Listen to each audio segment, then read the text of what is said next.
Samtang mga pasahero nga gikan sa Taiwan gipaubos sa quarantine, mireklamo tungod sa kabati o gaway klarong sistema sa pag-atiman kanila. Si Luan Mirondina adunay live exclusive report. Damay.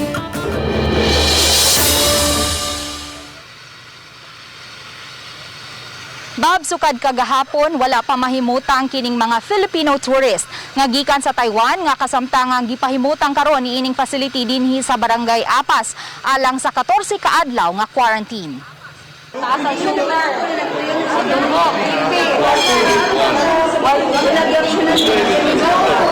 Kini ang video nga gipada sa mga pasahero nga gikan sa Taiwan nga gi-quarantine. Dugay silang nada sa quarantine center tungod niini ang uban kanila nagantos na lang pagpalabay sa taas nga oras sa paghigda sa mga lingkuranan sa holding area sulod sa Terminal 2 sa Mactan Cebu International Airport.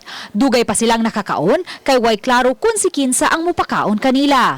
Wa usab sila tuguting makagawas. Gipawait ni sugod alas 12, nakakaon na mi alas 2 sa hapon. After na mo, sige mig inon sa ilang gutom na kaayo kay dili man sad mi makagawas sa room nila. Pag-abot nila sa quarantine facility, wa sila'y klarong kahigdaan tungod kay mga folding beds lang ang gipahigdaan kanila. Apan ang nakaparat, kay ang dala nilang sapot, kutob lang sa upat ka adlaw, igo sa mga adlaw sa ilang pagturista sa Taiwan. Wala na dyan may mga kwartas sir nga. Among mga sanina kay kulang na kay good for 4 days lang kay tour man mi dito sa Taiwan. Nakadugang sa ilang kalisod ang nabara nga tubig sa ilang comfort room ug sa ilang faucet. Tugutan usab silang makapauli sa ilang dapit sa Davao apan sila ang mugasto sa ilang pliti pabalik sa Davao. Mauna, kami na sa daw ang mag-asikaso sa plete. Either kami daw ang mo-shoulder sa mong plete or mo-contact na sad mi dito sa LGU nga maghangyo nga unta tabangan mi. Nakadugang sa ilang problema karon ang ilang pamliti pabalik sa Davao. Usa lang siya sa 20 ka mga taga Davao nga turista sa Taiwan nga mga persons under monitoring kun PUM. Disisay sila sa usa ka kwarto apan nabantayan niya nga aduna pay laing mga PUM nga atua sa laing mga lawak. All in all 20 mi nga taga Davao diri sir nga na quarantine. Napaman sa lain nga grupo sad sir. Pero kami diri 16 mi kabuok.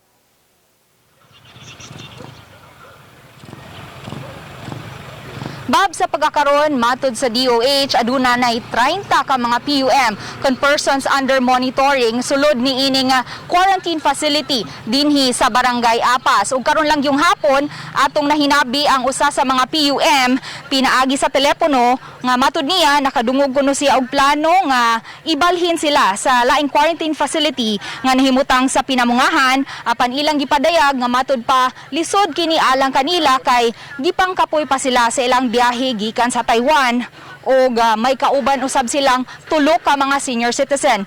Hinuon na Bob ning mga orasa wala pa kita makakuha og konfirmasyon sa mga opisyal sa Kapitolyo kung tinuod ba kining ingong plano nga ibalhin sila og quarantine facility dito sa Pinamungahan. Ug so far Bob, mao kanang latest nga atong nahipos gikan dinhi sa Barangay Apas, Bob.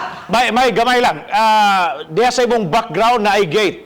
Unsa man dili sila makagawas gyud mismo diha bisag makadaw-duaw lang o makahanggab sa presko nga hangin kay nindot ka ba yung hangin hendapita may? O nagyos sa sud kwarto mismo? Naarag yun sila sa gawas, Bob, although dagko maning mga bintana diri Bob nindot ang ventilation pero dili sila pwede mo gawas sa koral. Kana makita niyo mga koral dili gyud sila pwede mo gawas within the compound ra gyud sila Bob. O saman ang ilang pagkaon diha gi-cater gikan sa gawas ihatod nila diha and daily basis ba gyud? Yes, Bob, kana nga ilahang pagkaon diha Bob, it's shouldered by the province unya ihatod gyud kini diha sa kining facility dinhi sa Barangay Apas. Wasay tugutan nga mga lumulupyo sa atong silingan dre nga na may basketball court man siguro daw wa pa mas gibungkag makasod o makaduwa-duwa diha ang mga bata within the premises ana maong facility may.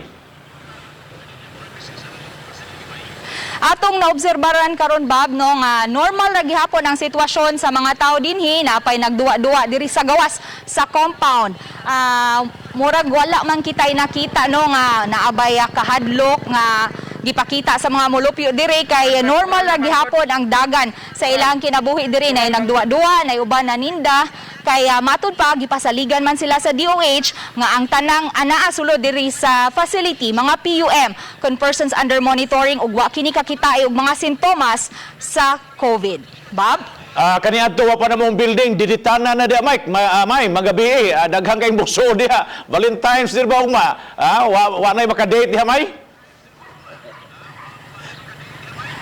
Most likely Bob lisod siguro ginang mahitabo Bob kay karon pa lang daan no na ay mga personnel dinhi sa Provincial Mobile Force Company unya magpuli-puli sab ni sila sa mga personnel sa Cebu City Mobile Force Company unya di apag yung mga sakop sa Disaster Risk Reduction and Management Office.